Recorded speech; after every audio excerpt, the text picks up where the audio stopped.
Hey parents, Carmine here with your video review of Quantum Break.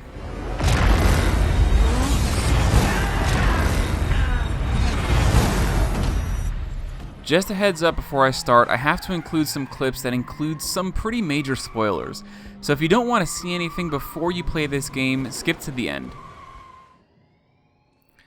Quantum Break is an attempt to combine the narrative power of television shows with the mechanical fun of video games.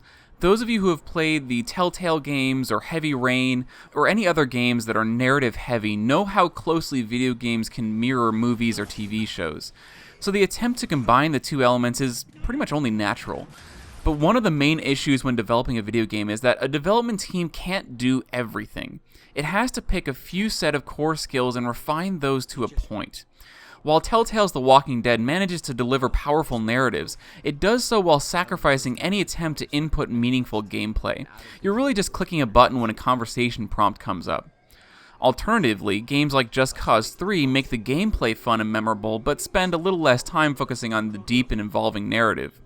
In both of these cases, the lack of focus in that particular field doesn't hurt the game at all, and it keeps the developers from having to put excessive amounts of time and energy and money, most importantly, into something that isn't necessary to create a great game. Now, the reason I bring this up is that Quantum Break is an attempt to do everything. The game is a third-person cover shooter with a heavy focus on narrative, branching choices that affect the way the story and the game plays out, and includes characters that look and sound like real actors, modeled with excruciating detail. And it's a 4-episode live-action television show. And some of the things that happen in the show are a direct reflection of the player's choices in-game, meaning that the things you do in the game change the way the show plays out. This is an unbelievable accomplishment from a technical standpoint, but having seen how much it costs to make games like the Battlefield series and Destiny, I can't even begin to imagine how much money and manpower it costs to make this titanic dream set sail. Violence is the only noteworthy factor in the game, and even that is relatively mild. Hits from all weapons will result in some blood. While this isn't easy to see over the usual distances, and isn't present at all when fighting the more heavily armored enemies, killing the last enemy in an area causes the camera to lock onto the enemy as he dies. This simultaneously highlights the presence of blood, and shows how little there is of it overall.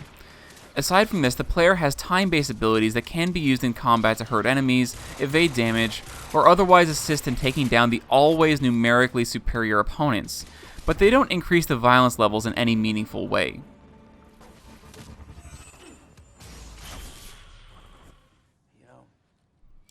Now, the show is a slightly different animal.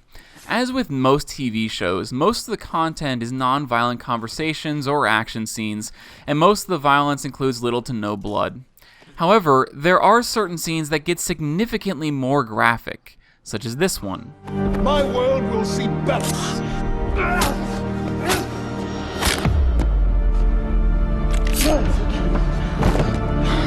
Overall, these were rare, but definitely noticeable when they occurred.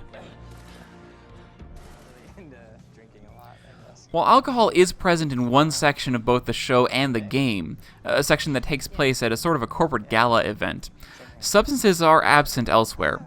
Language, however, is a very different issue. Fucking idiots! Mature language is included somewhat frequently throughout the game, especially in the cutscenes and dialogue.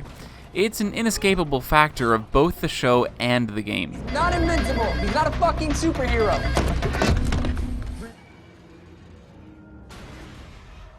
The overall content of both the game and the show doesn't have ridiculous levels of blood, gore, and language, but there is enough present that we gave this game a recommended age of 16 years old.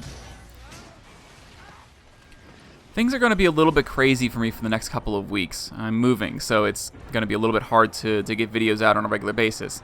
However, I am still working on Killzone and The Witcher 3, so expect to see those coming out soon.